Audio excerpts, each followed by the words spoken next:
Chapter 4. Would you mind to tell me what happened? Napairap na lang si Mia, kailangan talaga sabihin pa niya lahat kay Stella. Kahit na tinatamad na siyang magpaliwanag ay sinabi pa rin niya kung anong nangyari hanggang sa ibigay ni Aiden ang coat niya kay Mia. Si Stella naman ngayon ang napabuntong hininga sa kanahiga at ginawang unan ang dalawang braso. Ang mga lalaki talaga, ang akala na lang palagi sa mga babae para usan. Para bang para sa kanila ginawa ang babae para pasayahin sila sa pansarili nilang kagustuhan. Sas, maswerte ka pa rin dahil nandun si Sir Aiden. Kailangan ko pa bang ipagpasalamat na nagkataon na nandun siya? Kung hindi nga lang siya sumingit papatulan ko na yung lalaking yun eh. Ang kapal ng mukha niyang igaya ako sa mga babaeng parausan, gagong yun. Nang gigigil niyang saad, susuntukan niya na sana ito kanina kung hindi lang sumingit si Aiden. Kumain na tayo, nagugutom na talaga ako, pag-aaya ni Stella. Nagbihis naman na muna si Mia ng skirt niya sa kasila sabay na bumaba ni Stella para kumain. Hi Mia, malakas na bati sa kanya ng mga katrabaho nila, napapairap na lang si Stella dahil mga naging sip-sip na dahil lang sa fake news na kumakalat sa buong hotel. Akala mo kung sinong mga feeling close ngayon kay Mia dahil ang alam nila ay fiancé talaga siya ng boss nila. Kakain na kayo? Tanong pa ng isa. Obvious ba? Taas kilay na tanong ni Stella kaya natatawa na lang si Mia, mas stress pang tingnan si Stella sa mga katrabaho nila kesa kay Mia. Ang iba ay nakikipag-unahan para lang makatabi si Mia, ang iba naman ay napapairap dahil hindi gusto si Mia. Hindi niya naman kailangang pansinin lahat dahil hindi naman siya ang mapapagod na mag-isip ng kung ano-ano. Alam niyang naghihintay ng sagot ang boss nila mula kay Mia pero sa tuwing iniisip niyang papasukin niya ang mundo ng mga mayayaman, parang hindi niya kaya. Matutulungan niya sa ibang bagay ang boss nila pero kung tungkol na ito sa personal niyang buhay, ayaw niyang manggialam. Lumipas na naman ang maghapon na yun, nauna nang umuwi si Stella dahil mukhang kailangan siya sa bahay nila kaya mag-isa nang lumabas ng hotel si Mia. Matyaga siyang naghihintay sa labas ng hotel nang masasakyan niya nang may biglang isang kotse ang huminto sa harapan niya. Hindi niya ito pinansin dahil baka may bababa lang dito pero napakunot na lang siya ng noo nang makita niya ang ex-boyfriend niyang siyang bumaba sa bagong kotse. Nakangisi itong nakatingin kay Mia. Mag-isa ka yata. Nasa na ang mayaman mong boyfriend? Hindi ka kayang ihatid. Kaawa ka naman kung ganon, pang-aasar na naman lamang nito. Hindi na umimik si Mia saka bahagyang lumayo kay Jackson, gusto niya na lang matahimik pero ang ex niyang couple parang siya pa itong hindi makamove on. Bumaba si Jackson sa kotse niya sa kanya nilapitan si Mia. Sino bang maniniwala na boyfriend mo ang isang batang CEO sa bansa, Mia? Sino bang niloloko mo? Pwede ba Jackson, nananahimik na ako kaya pwede bang tigilan mo na ako? Bakit hindi na lang yung babae mo ang bigyan mo ng oras? Inis niya ng saad. Alam ko namang gustong gusto mo pa ring bigyan ka ng oras kaya pagbibigyan kita. Mukhang tapos na yung kontrata nyo ng Aiden na yun eh. Imposible kasi na ang katulad niyang lalaki ay magkakagusto sa katulad mong boring na babae. Wala ka man lang ka-romance Mia. Kung nandito ka lang para lighten ako umalis ka na lang. Hindi kita pipilitin na paniwalaan mo ako kaya bakit nandito ka pa? Hindi ka makamove on kasi may katulad ni Aiden na kaya akong tanggapin sa kahit ano at sino ako. Jackson, hindi lang ikaw yung nagloko dahil tayo palang kami na ni Aiden Hernandez. Bahagyang napaawang ang bibig ni Jackson pero hilaw ding tumawa di kalaunan. Sinong maniniwala? Nagmakaawa ka pa nga sakin na huwag kang iwan diba? Kung kayo talaga ni Aiden, bakit nandito ka at hindi ka man may hatid ng nobyo mo? Ngumisi si Mia sa kahinarap si Jackson, ang mga mata niyang hindi mo makikitaan ng kahit anong emosyon. Kunwari lang yun pero ang totoo masaya akong nakipaghiwalay ka sakin dahil hindi ko na kailangang mag-isip ng dahilan para hiwalayan ka.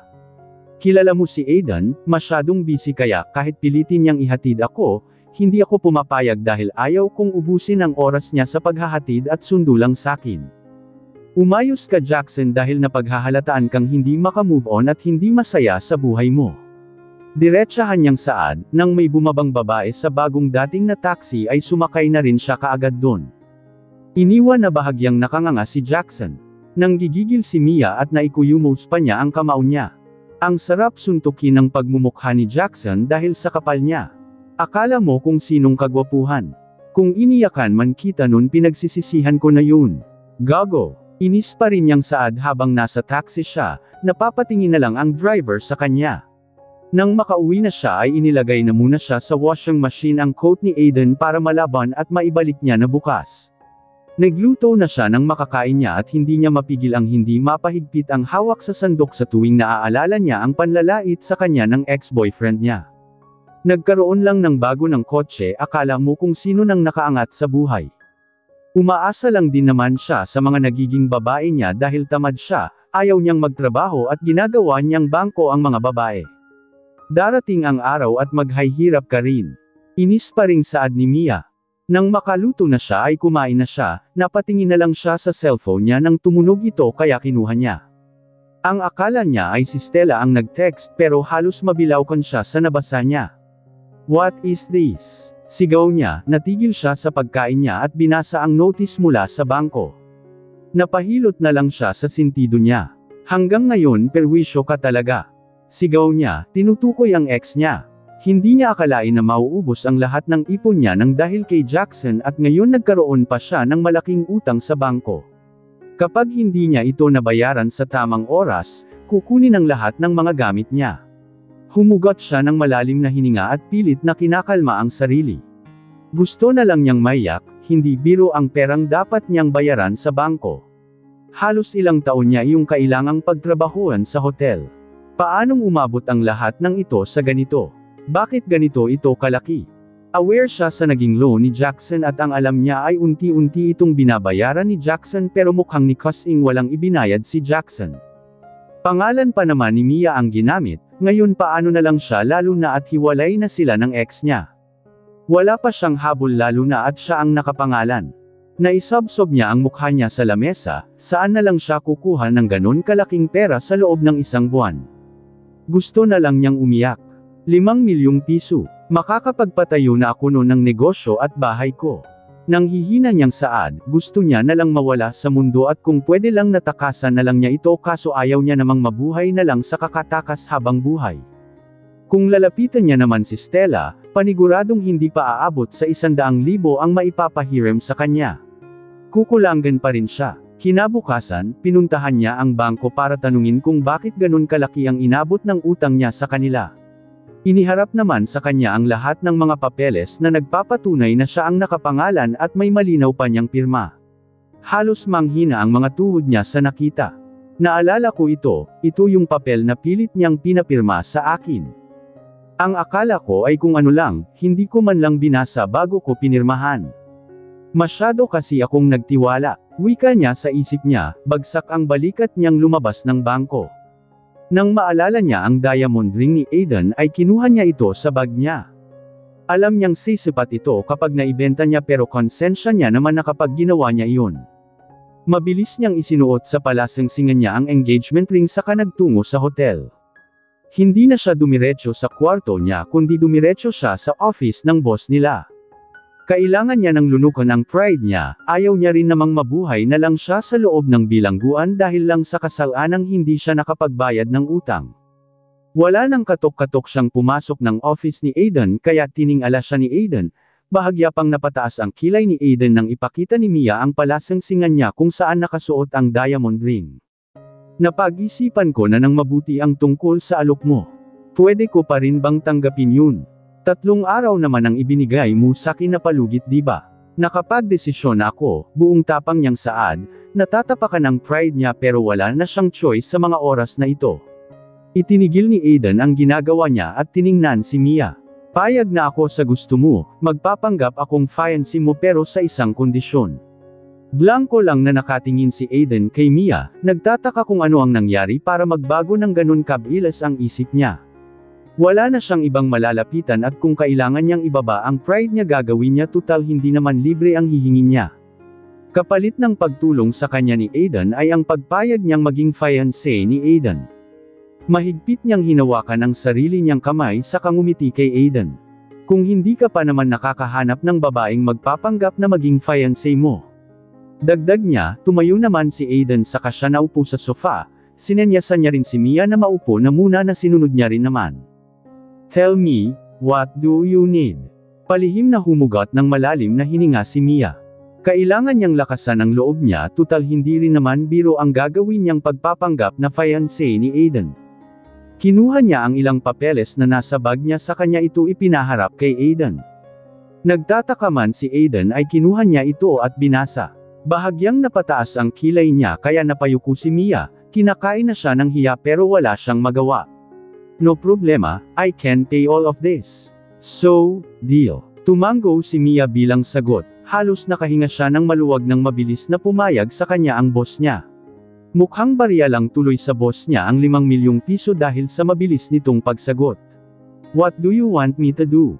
Just pay this. Alam kong masyadong malaki pero hanggat gusto mo susunod ako sa gusto mo, but no touching. Kahit na ganito lang ako, may respeto pa rin ako sa sarili ko. I understand, you don't need to worry. I am not that kind a man also, taking advantage with a woman like you. Is that all you need? Yes, sir. Nakayuko niyang sagot, tumango naman si Aiden.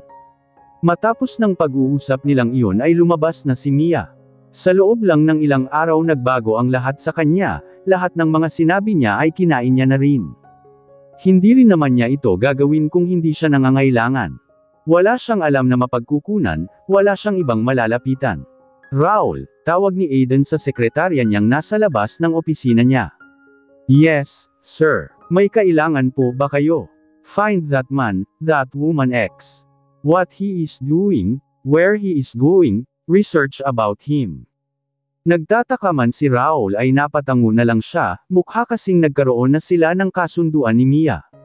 Alam ni Raul ang tungkol sa paghahanap ni Aiden ng babaeng magpapanggap na fiancé niya, babaeng walang gusto sa kanya. And last one, bayaran mo kaagad ito ngayon. Iniabot niya ang mga papeles na iniwan sa kanya ni Mia kanina. Nanlaki na lang ang mga mata ni Raul dahil sa laki ng perang ilalabas niya. Lahat po ba ito, sir? Ano bang sinabi ko? Ngayon din po, aniya, saka mabilis na lumabas ng office ng boss niya. Mabagal ang paglakad ni Mia na akala mo ay naglalakad sa buwan. Tingnan mo nga naman, naging fiancé lang ni Sir Aiden, akala mo kung sino ng bossing na palakad-lakad na lang sa hotel nang hindi pa naka-uniform. Saad ng isang babaeng hindi masyadong kilala ni Mia. Masyadong malaki ang hotel at hindi lahat ng empleyado dito ay kilala niya. Hindi rin naman siya masyadong kilala ng lahat pero ngayon mukhang lahat ng nasa iba't ibang department ay kilala na siya. Hindi niya na lang pinansin ang mga babaeng nagsabi nun, rinig pa niya ang hilaw na pagtawa ng mga ito. Akala mo kung sino, hoy, isa ka lang sa mga babaeng pinaglalaruan ni Sir.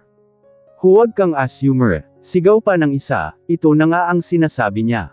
Hindi pa man sila nagsisimula ng boss niya ay nagsisimula na ang mga maaaring mangyari sa buhay niya. Mukhang ang tahimik niyang buhay ay magiging magulo na. Unang patikim sa pagpayag niya sa gusto ng boss nila. Kung hindi lang dahil sa ex niyang iyon ay hindi mangyayari ang lahat ng ito. Kung hindi ba siya naglasing nung gabing yun at hindi kinausap ang boss nila, sino ba ang lalapitan niya ngayon? Sinaktan na nga siya ng taong minsan niyang minahal at pinagkatiwalaan, binigyan pa siya ngayon ng malaking problema.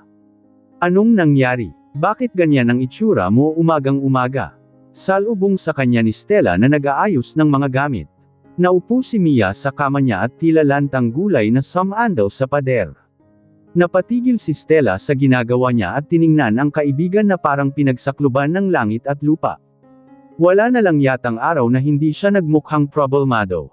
May nangyari na naman. Tell me, tanong niya saka siya naupo. Kung dati puro sila kalokohan, ngayon nagiging seryoso na ang mga pinag-uusapan nila. Ibinigay ni Mia ang cellphone niya kay Stella, hindi niya alam kung paano niya mahahanap dito ang sagot sa tanong niya pero tiningnan niya na rin ito. Nung una ay tila binabasa niya lang pero hindi pumapasok sa utak niya. Pero nang mabasa niya ang isang halaga ay muli niyang inulit ang pagbabasa niya simula umpisa at doon na nagsalubong ang mga kilay niya. Sandali, hindi ko maintindihan. May utang kang 5 million pesos sa bangko. Saan mo ito dinala? Tanong niya sa kaibigan. Hindi ako ang umutang, si Jackson. He used my name at ngayon ako na ang sinisingil ng bangko. Is he insane? Anong klase siyang lalaki? Mas maganda na ngang iniwan ka na niya pero yung mag-iiwan pa siya ng problema sa'yo, aba hindi na yun, Torma Mia. Galit niya na namang Saad, paanong nangyari? Paanong hindi mo ito alam? Ang alam ko ay nag-loan siya nun pero hindi ko alarm na ang pinapirma niya sa aking papel nun ay tungkol na naman sa utang. Nagtiwala ako dahil ang alam ko ay kung ano lang yun na papel na kailangan kong pirmahan kaya hindi ko na binasa. Yan ang problema sa'yo. Porket kilala mo na ay pagkakatiwalaan mo. Anong nangyari sa'yo ngayon? Saan mo kukunin ang ganito kalaking pera? Mia naman. Halos maiyak ng wika ni Stella, gusto niyang tulungan ang kaibigan pero wala rin naman siyang masyadong ipon. Kung pahihiraman man niya si Mia ay hindi pa rin sapat para mabayaran ang utang ni Mia. Tinanggap ko yung offer ni Sir. Ano? Hindi niya makapaniwalang tanong. Gusto niya akong magpanggap na fiancé niya at ang kapalit. Babayaran niya ang lahat ng yan. Mia Morales, nahihibang ka na ba? Tandang padamdam panipik. Napahawak na lang si Stella sa noo niya saka humugot ng malalim na buntong hininga. Hindi niya na rin alam ang sasabihin sa kaibigan. Gusto niya itong pag-alitan pero ano pa bang magagawa niya kung ang tanging boss na lang nila ang makakatulong sa kanya para bayaran ang utang ng hamal niyang ex. Mabuti na lamang din at hindi matanda ang boss nila. Bakit pa nga ba kita pagagalitan? Wala ka namang kasalanan. Buwisit talaga yung lalaking yun, perwisyo sa buhay. Tangina niya. Uutang-utang tapos hindi naman pala kayang bayaran. Gago. Inis pa rin niyang Saad. Nang tumunog ang cellphone ni Mia ay tiningnan niya iyon, nanlaki na lang ang mga mata niya dahil nag-text na ang bangko. Nagtataka namang nakatingin sa kanya si Stella kaya ipinakita ni Mia ang cellphone niya sa kaibigan. Bilis mukhang kailangan ka nga ni Sir. Nandyan na okay na rin siguro yan kesa sa presinto ka matulog. Layan na lang ang sinabi niya saka siya naupo, alam niyang hindi ginusto ni Mia ito pero ano pa nga bang pamimilian nilang dalawa. Hindi naman siguro magtatagal ang pagpapanggap nilang dalawa ng boss nila, pagkatapos babalik na sila sa mga kanya-kanya nilang buhay. Bumalik na silang dalawa sa trabaho nila at sa pagsapit ng tanghalian ay sabay na silang kumain kasama ng ibang empleyado rin. Akma pa lang sana niyang isusubo ang pagkain niya nang tawagin ang pangalan niya. Lahat silang kumakain doon ay napatingin sa sekretarya ng boss nila na si Raul. Miss Mia, nandito ka pala. Hinahanap ka ni Sir Aiden. Napalakas pa ang boses nito kaya naaga niya ang atensyon ng lahat. Bakit daw? Kunot noo niyang tanong, lahat sila ay naghihintay din ng sagot ni Raul. Sabay daw kayong kumain. Grabe, ang sweet ni Sir. Paano bang maging ikaw Mia? Kinikilig na Saad ng iba samantala ang iba naman ay napapairap at naiinis sa mga sinasabi ng ibang empleyado. Let's go. Kanina ka pa niya hinahanap baka lumamig na yung mga pagkain nyo. Nahihiyaman si Mia ay nilingan niya si Stella na tila nagpapalam pa rito. Tipid lang namang ngumiti si Stella saka tumanggo sa kaibigan. May magagawa pa ba ako? Go girl, itaas mo ang bandera. Pang-asar niya na akala mo hindi nagalit kanina. Naiiling na lang si Mia dahil hindi mo maintindihan kung kumakampi ba sa kanya o hindi ang kaibigan. Sumama na si Mia kay Raul, nakayuko pa ang ulo niya dahil nakatingin sa kanya ang ilang empleyado na nakakasalubong nila. Mia, rinig niyang pagtawag sa kanya ng manager nila, napaatras naman si Raul para tingnan kung sino ang tumawag kay Mia. Nang makita ni Miss Cruz na kasama ni Mia si Raul ay bahagya siyang ngumiti. Hindi na pala, just go. Wika niya saka tumalikod na, nagpatuloy na rin silang dalawa na maglakad hanggang sa makarating office ni Aiden. Puntahan mo na lang siya dahil hindi na ako papasok. Saad ni Raul na tinanguan na lang ni Mia. Salamat, kinakabahan pa siya nang makapasok na siya sa loob. Hindi siya sanay na maiwan silang dalawa ng boss niya lalo na ngayon kung sabay pa silang kakain. Paano siya makakakain ng maayos kung boss niya ang kasama niya? Simula ngayon, wala na siyang karapatan na tanggihan ang boss niya dahil nabayaran na nito ang lahat ng utang na nakapangalan sa kanya. Have a seat, dahan-dahan na naglakad palapit si Mia hanggang sa makaupo na siya sa harapan ng boss niya na abala pang may binabasa sa magazine. Tinitingnan ni Mia ang boss niya pero napayuko din siya nang ibaba na ni Aiden ang binabasa niyang magazine saka siya tiningnan. Let's eat then let's discuss everything. Maautoridad niyang Saad, nahihiyaman si Mia ay inabot niya na ang ibinibigay ni Aiden na pinggan sa kanya saka sila kumain na dalawa. Mabagal ang pagkain niya na akala mo ay isang prinsesa kung kumilos, hindi siya sanay kumain sa harap ng isang lalaki. Kung may nakaharap man siyang kumain na lalaki ay iyon lang si Jackson. Ni hindi niya kayang tingnan sa mata ang boss niya dahil hanggang ngayon nahihiya pa rin siya kahit na may kapalit ang hiniling niya. Alas 4 sa sunduan kita mamaya, may kailangan tayong puntahan. Pauna niyang saad, tumanggo na lang si Mia at hindi na nagtanong pa. Mukhang mag-uumpisa na silang dalawa sa misyon nila ni Aiden. Gaya ng sinabi niya kanina ay susunod siya sa kahit anong sabihin ni Aiden. Kahit magmukha na siyang alipin ng boss niya okay lang at least wala na siyang iisipin na utang niya sa bangko kahit na walang napuntahan ang 5 milyong pisong iyon. Gusto ko ring ayusin mo ang sarili mo lalo na kung ako ang kausap mo sa public. Kausapin mo ako na tila matagal mo na akong kila, don't say opo or po in front of me. Remember, you're my fiancé now not my employee. Get it? Yes, sir. Oh and last one, don't call me sir from now on nasa harap man tayo ng ibang tao o kahit tayong dalawa lang. Gusto kong masanay ka kung paano ako kausapin, huwag kang masyadong formal. Minsan ka lang magkamali, mahahalata tayo lalo na ng pamilya ko. Napalunok si Mia, tama ba ang naging desisyon niyang pumayag dito na magpanggap? Ipinapaliwanag pa lang sa kanya mukhang hindi niya na kayang gawin. Do you understand o outrest ka na? I understand sir, I mean, yes I understand. Sagot niya, pinagpatuloy naman na ni Aiden ang pagkain niya kaya sumunod na rin si Mia. Basta palagi mong tatandaan na kausapin mo ako na parang matagal ka ng komportable sa akin. Naiintindihan ko, huwag kang mag-alala gagawin ko ang makakaya ko, sagot niya rito kaya bahagyang napangiti si Aiden. Good, napabuga ng hangin si Mia dahil tila lumukso ang puso niya nang kausapin niya ng ganun ang boss niya. Hindi talaga siya sanay kaya mariin niyang naipikit ang mga mata niya, pero kailangan niyang masanay lalo na at walang kasiguraduhan kung hanggang kailan sila magpapanggap ng boss niya. Thank you po sa lunch, mauna na po ako may kailangan pa kasi akong tapusin. Yuko niyang saad, hindi naman na pinansin ni Aiden ang tono ng pananalita niya. Alam niya namang hindi ganun kabilis para mag-adjust. Tinanguan na lang siya ni Aiden kaya lumabas na rin si Mia. Nang makalabas na siya, pakiramdam niya kanina pa niya pinipigilan ang paghinga niya dahil ngayon lang siya nakahinga ng maluwag.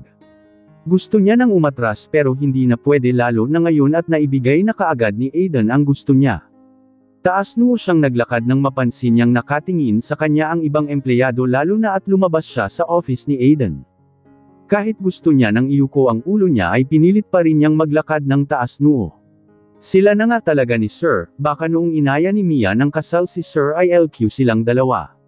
Nakakainggit talaga siya, rinig pa niyang bulong ng isang babae kung bulong pa nga ba yun. Nagtungo na si Mia kung saan siya naka-assign ngayon para maaga niyang matapos ang trabaho niya at hindi nakakahiya sa mga katrabaho niya kapag umalis siya ng maaga. Hindi niya alam kung nakailang buntong hininga na ba siya sa maghapon, hindi niya na nga iniisip ang tungkol sa babayaran niya sa bangko pero parang mas naging problemado pa siya dahil sa kasunduan nila ni Aiden. Hindi niya kilala ang pamilya ng boss niya pero parang hindi niya magugustuhan ang mga ito. Ayaw niyang husgahan ang pamilya ng mga Hernandez pero hindi niya maiwasan lalo na sa gustong gawin ng mommy ni Aiden sa kanya. Hi Mia, masiglang bati ng isang lalaki kay Mia habang naglilinis siya. Siniko naman ng isang lalaki ang lalaking bumati kay Mia. Ano ka ba, umayos ka baka hindi ka naabutan ng kinabukasan dito kapag narinig ka ni Sir Aiden. Pagpipigil nito sa kanila mabilis na hinayla ang lalaking bumati kay Mia. Muling napabuntong hininga si Mia, mukhang may ibang lalapit sa kanya pero mukhang meron ding mga lalayo o didistansya sa kanya dahil sa takot nila sa boss nila. Dati, puro sila Berwan ni Stella pero ngayon parang hindi niya na magawang tumawa o makipagbiruan. Buhay nga naman, hindi mo alam kung kailan magbabago. Wala kang kasiguraduhan sa maaaring mangyari bukas. Naiiling niyang saad sa sarili niya. Nang matapos siya sa trabaho niya ay pinuntahan niya na ang mga kasama niya, naabutan pa niyang mga nag-uusap ang mga ito. Hi Mia, balak naming pumunta ng bar mamaya. Sama ka. Pag-aaya ni Sarah, nakatingin sa kanya ang lahat at hinihintay ang sagot niya. Tipid na ngumiti si Mia, gusto niya sana kaso may kailangan pala silang gagawin ng boss nila ngayon. Sorry girls, but tonight Mia is mine. Ako na muna ang hihiram ng oras niya. Maybe next time, sabay-sabay silang napayuko nang makita nila si Aiden, nilingan na rin ni Mia si Aiden na nasa likuran niya. Sir, hindi pa man natatapos ang sasabihin niya nang taasan siya ng kilay ni Aiden. Nakuha niya naman ang ibig sabihin nito. What are you doing here? Maaga pa naman aniya rito, nagulat pa ang lahat dahil sa tono ng pananalita ngayon ni Mia sa harap ng boss nila. Hindi ko ba pwedeng sunduin ng maaga ang fiancé ko? Hindi naman sa ganun pero, let's go, we have a lot of things to do. Hinawakan na ni Aiden ang kamay ni Mia saka sila naglakad. Sumenyas na lang si Mia sa mga kasamahan niyang mauna na siya. Nakangiti namang pinayagan ni Stella ang kaibigan, siya pa itong nangungunang asarin siya ngayon. Oh, ang sweet ni Sir. Nasanay akong palagi siyang nakikitang seryoso ang mukha. Ngayon, nakakatunaw ang mga tingin niya. Mia is so lucky. Kinikilig na sabi ni Sarah na sinang-ayunan ng iba. Gusto sanang alisin ni Mia ang pagkakahawak sa kanya ni Aiden kaso baka magalit ito. Ramdam niya ang init ng palad ng boss niya at tila umaakyat ito sa katawan niya. Mabilis silang binigyan ng daan ng mga empleyado at mabilis ding binuksan ni Raul ang pintuan ng kotse ni Aiden. Halos lahat ay nakatanaw sa kotse ni Aiden sa labas. Diretso na tayo sa butik. Utos niya kay Raul na siyang driver ngayon. Hindi alam ni Mia kung ano bang gagawin nila ngayon ng boss niya o kung saan sila pupunta. Baka mamaya ipapakilala na pala siya sa pamilya ni Aiden, hindi pa siya handa. Gusto niyang magtanong pero wala siyang lakas ng loob para gawin yun. Sumunod na lang siguro siya. Nakarating sila ng butik, hindi lang isang simpleng butik dahil napakalaki nito at napakaraming nakadisplay na magagandang dress at gowns. Help her to find a beautiful dress. Utos niya sa isang babae na staff ng butik na iyon. Sumunod naman si Mia sa babae para maghanap ng dress. Bawat makita nilang dress ay isinusuot niya saka siya lalabas para makita ni Aiden. Nakahawak sa baba niya si Aiden at tinitigan si Mia. Napailing naman siya kaya walang nagawa si Mia kundi ang magsuot ng panibagong dress. Nakailang balik na siya sa dressing room pero hindi pa rin nakukuntento ang boss niya. Gusto niya nang magreklamo dito dahil napapagod na siya. Hindi rin kaya madaling magpalit-palit ng dress. Matapos ng ilang minuto ay nakontento na rin si Aiden. Okay na yan, pakiayusan na lang siya, utos niya. Turn and go ang babae saka iginiya sa isang upuan si Mia kung saan may malaking salamin sa harapan niya. Sinimulan na nilang ayusan siya at napapadaing na lang siya ng bunutan ang kilay niya. Tiis ganda nga kung tawagin. Ilang oras pa ang itinagal nila sa butik na yun hanggang sa matapos silang ayusan siya. Nang imulat ni Mia ang mga mata niya ay namangha siya sa mukhang nakikita niya ngayon, maging ang mga staff na nag-ayos sa kanya ay hindi makapaniwala sa laki ng transformation ni Mia. You're so beautiful, miss. Puri sa kanya ng isang babae nang initian niya na lang. Hindi niya akalain na may igaganda pa pala siya, hindi kasi siya mahilig mag-ayos ng mukha niya lalo na at wala naman siyang alam sa make-up. May kabang tumayo si Mia sa kinauupuan niya. Kilala nilang strikto pagdating sa trabaho ang boss nila, narinig niya na rin ang usap-usapan dati na marami na itong inalis sa trabaho dahil hindi nasusunod ang gusto niya. Alam niyang hindi malabong mangyari yun sa kanya kapag hindi siya nakinig. Minsan pa niyang sinipat ang sarili sa salamin, mukhang okay naman na. Hindi niya alam kung bakit ba siya kinakabahan na magpakita ngayon sa boss niya. Let's go, miss, Mr. Hernandez is waiting for you outside. Ngiting wika ng babae, tipid lang nang umiti si Mia sa kasumunod sa isang babae para idala na siya kay Aiden na matyagang naghihintay sa labas. Tinanggal na nila ang isang malaking kurtina na humaharang kay Mia. Nilalaro niya ang mga daliri niya, bakit ba siya kinakabahan? Wala pa naman silang ginagawa. Abalang nagbabasa ng magazine si Aiden nang maramdaman niya ang pagtanggal ng malaking kurtina sa harapan niya kaya tiningnan niya iyon. Dahan-dahan niyang naibaba ang hawak niyang magazine nang makita niya si Mia na nakaharap sa kanya pero hindi nakatingin sa kanya ang mga mata nito. Blanko lang niyang tiningnan mula ulo hanggang paa si Mia. Napatangu-tango na lang siya at hindi niya may kakaila ang kagandahang taglay ng dalaga. Hindi na masama kung ito ang ipapakilala niyang fiancé niya sa pamilya niya, she has the good body, innocent and beautiful face. Ramdam niya ang hiyang nararamdaman ni Mia sa kanya dahil hindi man lang matingnan ni Mia si Aiden sa mga mata nito. Mas lalong umakyat ang kaba sa dibdib ni Mia dahil wala man lang sinasabi ang boss niya. Kanina pa siya nakatayo sa harap ni Aiden pero hanggang ngayon nakatitig lang sa kanya ang boss niya. Okay na po, sir. Agaw Athens yung saad ng isang babae, tumikim naman si Aiden dahil hindi niya napansin na kanina pa pala siya nakatitig kay Mia. Iniwas niya ang paningin sa dalaga sa kanya, kinuha ang isang kahon sa gilid niya. Tumayo na rin siya para lapitan si Mia, mas naiiwas ni Mia ang paningin niya sa boss niya nang bahagya itong lumuhod sa harapan niya para isuot ang heels. Tila ba damaloy ang isang kuryente sa katawan ni Mia nang hawakan ni Aiden ang isa niyang paa para alalayan siyang isuot ang isang heels. Heels na aagaw ng atensyon ng hindi lang mga kalalakihan dahil maging ang atensyon ng mga kababaihan ay maaga nito dahil sa taglay na ganda ng heels. A-glass heels na napapalibutan ng mga silvers na mas lalong nagpatingkad ng kulay nito. Maingat na isinuot ni Aiden ang heels sa mga paa ni Mia at nang matapos siya ay saka siya tumayo at muling pinagmasdan ang kabuuan ng dalaga.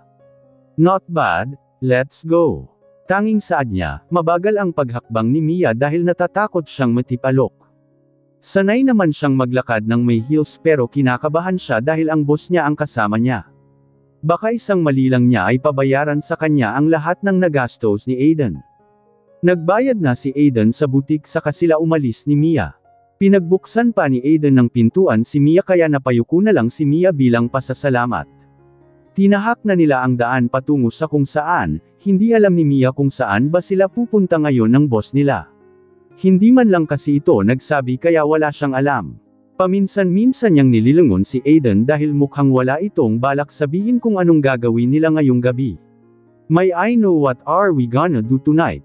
Mahirap kasi nang wala akong alam. Lakas loob niyang tanong, nanatiling nasa daanan ang tingin ni Aiden. You will know it later pagdating natin, layan lang ang sagot niya, mas lalo tuloy siyang kinakabahan dahil hindi pa sabihin ng boss niya kung saan at kung ano ba ang gagawin nila.